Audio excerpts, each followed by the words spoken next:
Fala pessoal, tudo bem? Sejam todos bem-vindos mais uma vez, o Juan Vidal, e vamos aqui então dando continuidade aos nossos estudos.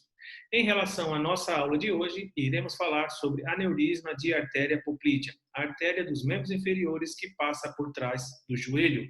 Então, vamos lá.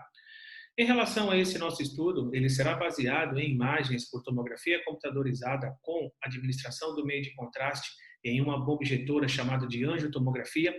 Através de uma fase elucidativa, vamos conseguir pegar o pico máximo de concentração de contraste somente na área de estudo, ou seja, na circulação arterial, fazendo todo o nosso estudo morfuncional, anatopatológico e anatoradiológico, caracterizando assim, então, esse quadro patológico, o aneurisma da artéria poplítea. Antes de começar a falar sobre a artéria poplítea, vamos voltar um pouquinho lá atrás e entender o que seria aneurismas. Em relação a aneurismas, na sua contextualidade, na sua narrativa, se trata de dilatações anormais do vaso. Essa dilatação, ela acaba tendo uma dilatação total, ou seja, das três camadas do vaso, da túnica íntima, intimamente em contato com o sangue, de tecido endotelial, da túnica média, formada de tecido muscular, elástico, liso e fibroso, e da túnica adventícia, formada de tecido epitelial. Em relação aos tipos de aneurisma, podemos citar então a sua morfologia: aneurismas de roto, aneurismas saculares, aneurismas fusiformes, aneurismas dissecantes, oncóticos, micóticos, e eu chamo a atenção de vocês para aneurismas fusiformes. Em relação a aneurismas fusiformes, são mais comuns principalmente na artéria aorta e nas artérias dos membros inferiores. Quando falamos de aneurismas fusiformes, na sua contextualidade, ele se trata de dilatações maiores do que 50% do diâmetro normal do vaso. Menor do que 50% é o que nós chamamos de ectasia. Aneurisma também temos três tipos. Temos o aneurisma verdadeiro, o aneurisma falso e o pseudoaneurisma. Sempre observar alguns sinais clássicos para a gente não cair no diagnóstico diferencial.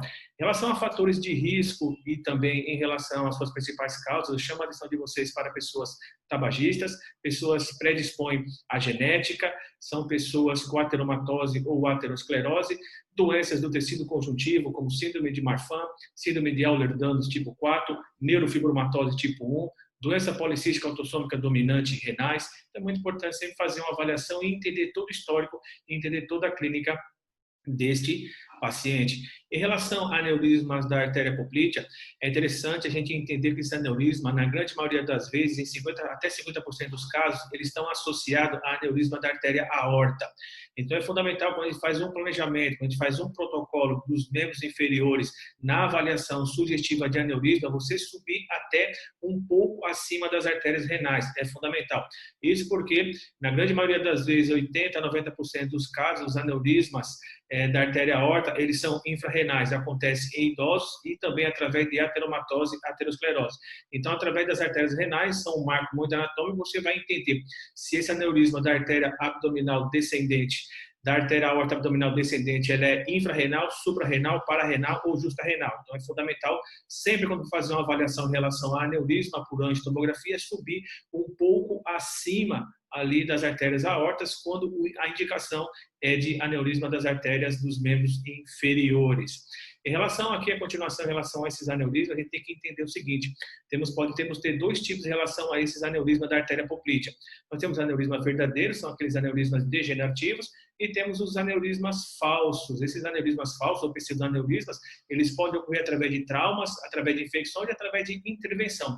Então, tem que tomar muito cuidado nessa avaliação. Os aneurismas também, a gente tem que fazer uma avaliação, primeiro fazer uma avaliação médica, né, onde ele vai entender a conduta desse paciente. De acordo com a conduta médica, ele pode ter, então, uma intervenção em relação endovascular através de um stent, ou até mesmo ele pode fazer através de um reparo cirúrgico aberto. Esse reparo cirúrgico aberto é mais comum fazer através de aneurismografia. Então, é muito comum, sempre tomar muito cuidado.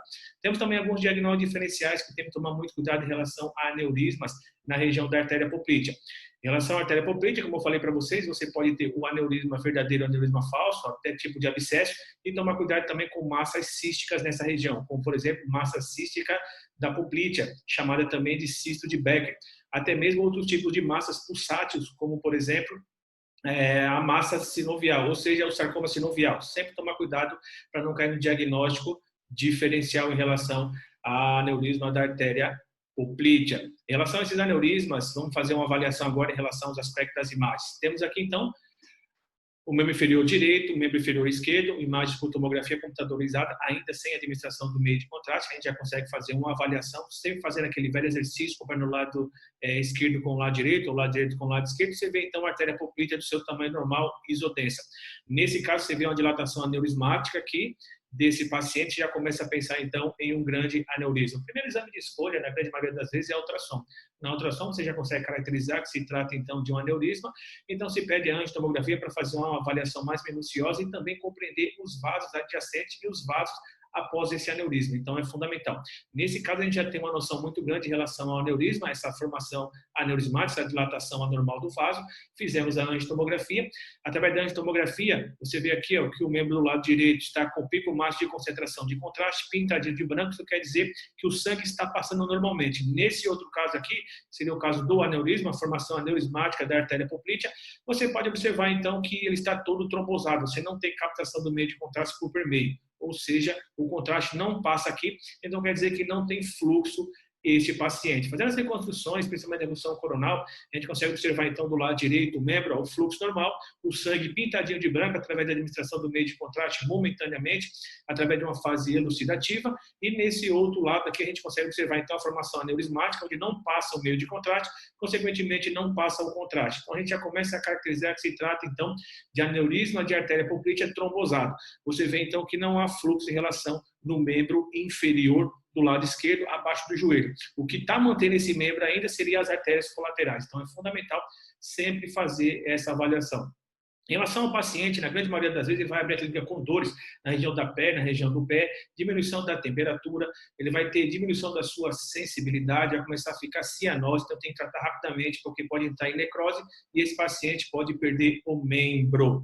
Em relação a esse aneurisma, também esse aneurisma, em 50% dos casos, né, até 70% pode ser bilateral. Nesse caso aqui, ele é unilateral, um aneurisma trombosado. Em relação às suas principais complicações, a complicação do aneurisma da artéria aorta, a sua principal complicação seria o roto, o seu rompimento, onde através da clínica do paciente, vamos observar uma massa pulsátil, né, o paciente, na grande maioria das vezes, idoso, ocorrendo através de ateromatose e aterosclerose, e também o paciente com fortes dores e hipotensão. Nesse caso aqui da aneurisma da poplítea, a sua principal complicação não é nem o roto, a sua principal complicação seria o trombo, ou seja, aneurisma trombosado, onde você vai ter o coágulo de sangue prendendo a sua circulação. Então a gente vê que está todo trombosado e não tem circulação mais nos membros inferiores. O que está segurando, por enquanto, são as artérias colaterais, onde o médico vai fazer uma avaliação e vai entender qual seria o melhor procedimento.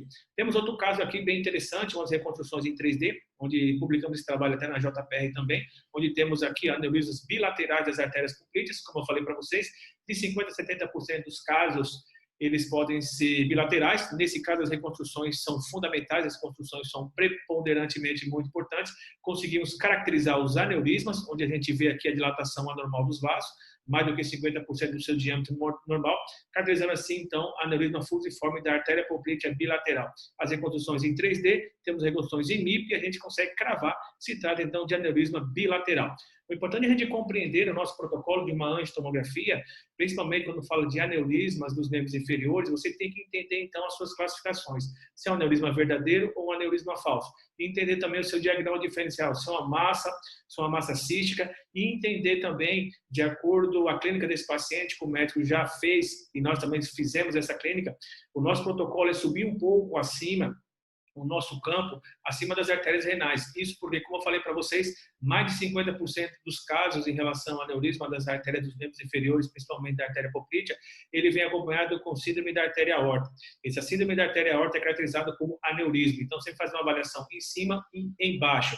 Até porque esses pacientes são idosos, são pacientes que a principal causa é a ateromatose e a aterosclerose, que se trata de ancoramento, né, de elementos configurados no sangue, na túnica íntima, acaba aglomerando o colesterol e formando essas calcificações.